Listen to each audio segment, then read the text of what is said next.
Salut, salut! J'espère que vous allez bien. Donc, vous me direz, aujourd'hui, je vous parle de core et d'engagement de votre corset tubulaire.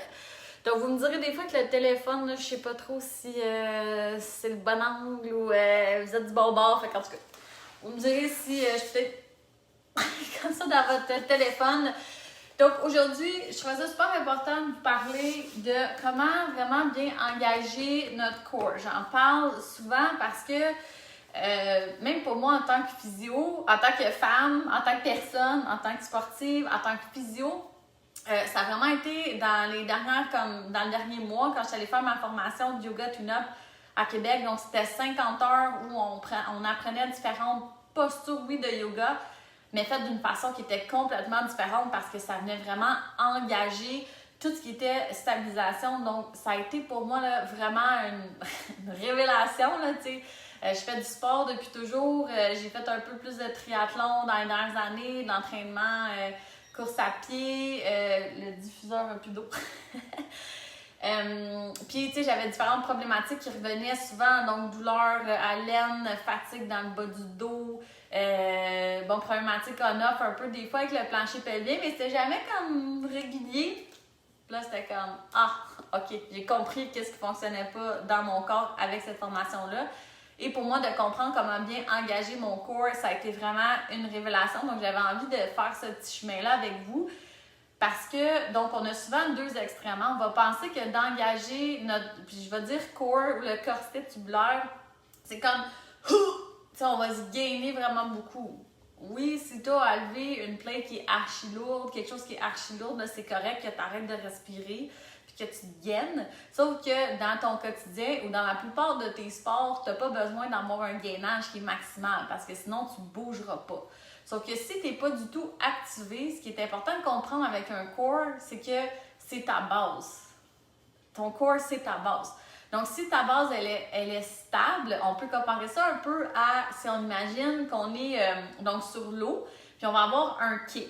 Donc, si le quai est ancré dans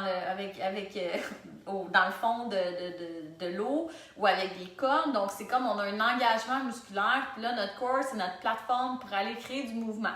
Donc, on va imaginer que nous, on est les extrémités, donc soit les bras ou les jambes, donc on est la personne qui doit bouger sur le quai.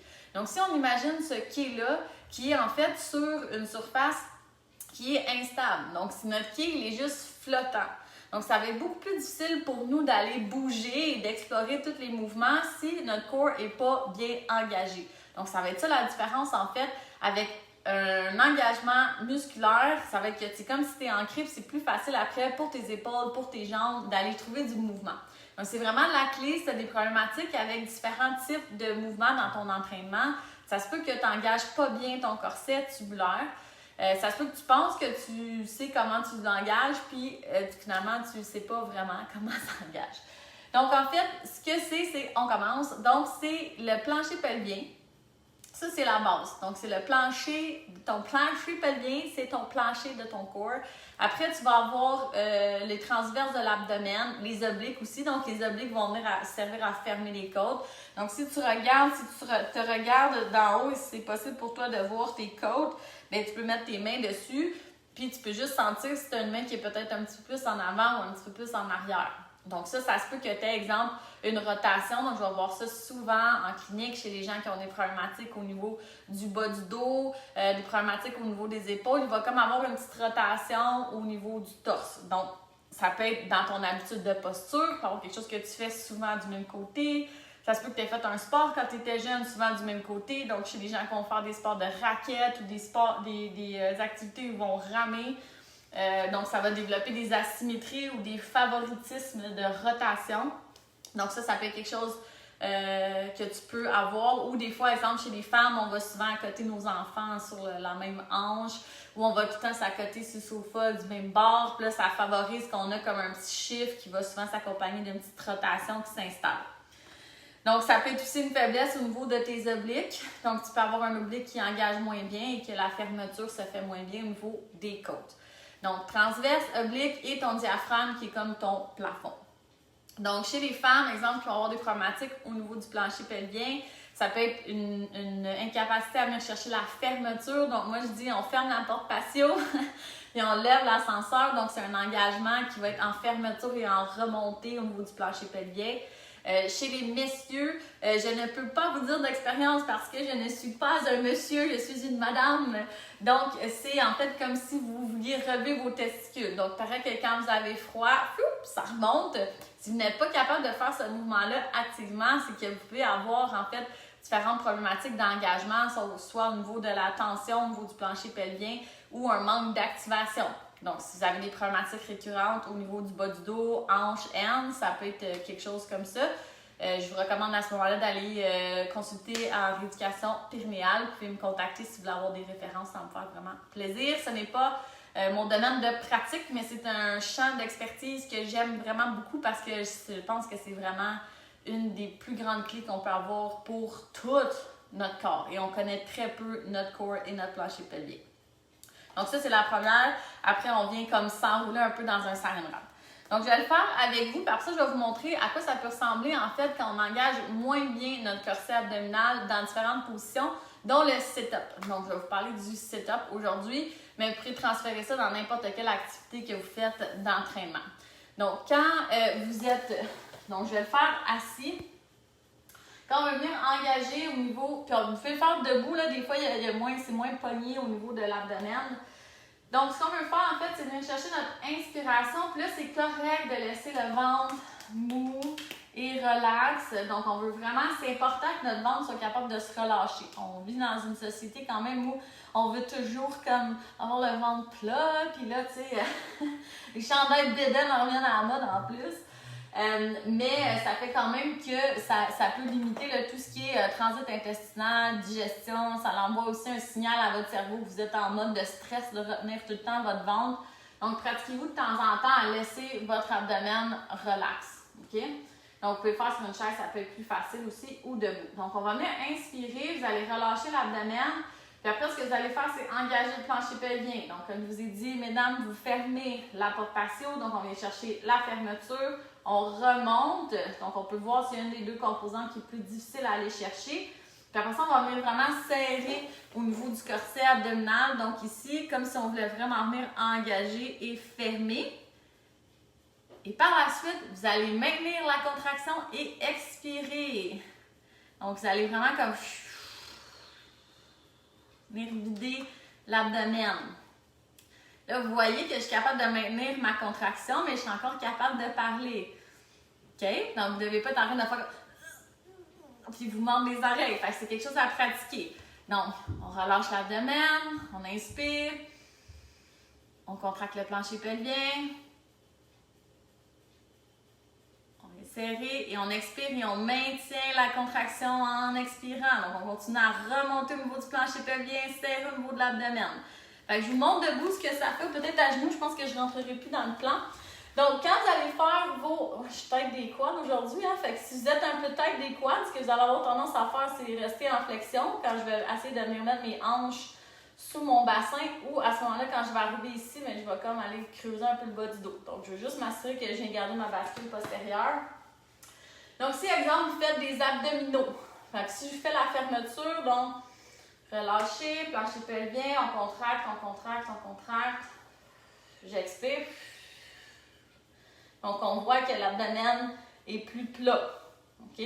Donc, chez les femmes, exemple, qui vont avoir comme le petit bédaine, des fois qu'on a l'impression d'être encore enceinte, mais des fois, ça peut être juste parce que vous avez peu d'engagement au niveau du bas de votre abdomen. OK? Donc, si, exemple, vous forcez et vous faites un sit-up, puis que votre ventre vient sortir, donc chez les femmes enceintes, on va voir en fait quand on a des diastases, ça va faire comme des cônes. Donc, si jamais vous êtes enceinte, vous faites encore de l'entraînement fonctionnel, puis quand vous faites un setup, vous voyez que votre ventre va venir pointer. Moi, au début, moi-même enceinte, je ne savais même pas que ça existait. Je pensais que j'étais en train de sortir un alien. Donc, c'est vraiment à ce moment-là, la séparation des abdominaux va venir se faire. Donc, on veut vraiment garder, peu importe, cette fermeture-là au niveau de l'abdomen. Il faut que ça reste scellé ici, puis en bas. Donc, mesdames, si, exemple, vous faites des sit-ups et vous sentez que ça pousse vers le bas, donc si je suis en position de sit-up ici, puis que je viens fort, je vais peut-être juste vous descendre ça une petite affaire. Peut-être mieux voir, c'est peut-être juste mon angle, je sais pas trop. Donc, si vous êtes en position de setup, OK? Vous faites juste faire un setup normal, puis que là, votre ventre vient en compte. Et messieurs, c'est la même affaire. Donc, vous pouvez avoir un superbe six-pack et ne pas l'utiliser comme il faut.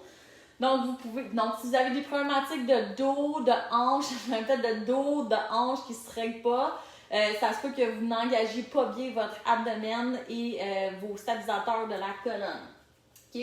Donc, si vous venez faire naturellement un setup, ça va être quoi? De quelle façon vous allez l'engager? Donc, si ça vient faire un cône au niveau de la bédaine, puis vous sentez que ça pousse par en bas, donc c'est là que, mesdames, vous pouvez sentir des fois que ça pousse un petit peu plus dans le plancher pelvien, c'est que vous n'avez pas un engagement de votre abdomen, corset tubulaire. Donc, si on refait sur le dos, je vais vous inviter à le faire. Faites pas juste regarder. Vous éduquer, faites-le. C'est comme ça que vous allez comprendre comment ça fonctionne. Vous allez beau m'écouter, si vous ne pratiquez pas, votre corps ne comprendra pas. Il comprend si vous le faites. OK? Donc, une fois naturellement, qu'est-ce que vous allez utiliser comme méthode? Et la deuxième fois, on va faire la expiration, gonfler l'abdomen. Puis vous allez fermer au niveau du plancher pelvien, remonter, aller chercher la fermeture abdominale et expirer. Maintenir la contraction engagée. Vous allez voir que votre ventre va devenir plat. Et à partir de là, vous allez être en position raccourcie d'abdomen et vous allez pouvoir voir si vous êtes capable de monter. Donc, ça reste engagé au niveau du plancher pelvien et engagé au niveau de l'abdomen. L'abdomen reste plat. OK? Donc, c'est complètement différent. Après que j'ai eu mon enfant, j'ai eu une diastase de 4 doigts. Donc, la prochaine étape, c'était que ma bédaine explosait. Puis, il fallait me faire une chirurgie. Genre. Puis, j'avais une toute petite bédaine. Fait que c'était même pas la grosseur de la bédaine, là. Mais j'ai jamais vraiment réappris à réutiliser mes abdominaux dans une position qui était raccourcie. Donc, j'étais toujours plus en ouverture dans mes mouvements. OK? Donc, je vais vous inviter à le refaire et juste voir, par exemple, si vous faites... Je peux aller toucher jusqu'à mes genoux, tu sais. Yeah, je peux faire aussi ça, mais à chaque fois que je vais faire un setup comme ça, mon abdomen sort et ça pousse dans mon plancher pelvien. Donc, je vais venir inspirer et l'abdomen relâcher. Verrouiller le plancher pelvien. Venir chercher la contraction au niveau de les abdominaux fermés. On devrait avoir une fermeture des côtes. Si c'est difficile pour vous, vous pouvez déjà partir d'ici. Et à partir de là, on vient faire notre setup tant aussi longtemps qu'on peut garder la contraction du plancher pelvien et de l'abdomen. Donc ça, mesdames, messieurs, c'est un vrai abdominaux, sans tricher, pour aller chercher toutes les fibres. Donc si vous faites, exemple, de la bicyclette au gym, puis que vous faites ça comme ça, il y a peu de chances que vous engagez adéquatement vos obliques. Donc vous partez de la position que je viens de vous montrer, l'abdomen est rentré, vous allez en petite boule, et à partir de là, c'est ça un vrai engagement. Vous allez voir que c'est pas mal plus tough. Si vous avez aussi des clics, quand vous faites votre bicyclette comme ça, vous travaillez en rien votre stabilisation lombaire. C'est bien beau faire la bicyclette de même, là, mais là, vous, vous nourrissez toutes vos instabilités dans votre dos. Vous venez pas travailler votre stabilité, votre renforcement de corps. Donc voilà, j'espère que ça vous aura été utile dans vos entraînements. Si jamais vous avez des questions, comme toujours, vous pouvez les mettre dans les commentaires en bas. Si je vous invite aussi à vous joindre au Café Mobilité, donc une dizaine de minutes que vous pouvez venir bouger. Pour le mois d'août, c'est le mois bien épaulé, donc on va faire de la mobilité d'épaule à partir de votre bureau. Et une fois par semaine, vous aurez une petite capsule d'auto-relâchement. Donc, vous pouvez prendre une pause quand vous voulez. Vous êtes déjà devant votre ordinateur, vous faites juste ouvrir, prenez une pause quand vous avez le cerveau complètement cramé de votre journée d'ordinateur. Si vous avez aussi des questions, n'hésitez pas, vous pouvez m'envoyer un message privé sur les réseaux sociaux ou un courriel à marielaphysio.com. Non, marielaphysio@gmail.com. Donc voilà, je vous souhaite une fabuleuse journée et bon engagement au niveau de votre abdomen. Okay? Si vous avez des affaires qui traînassent, fort probable que ça part de cet engagement-là ici. Donc, bonne journée. Salut!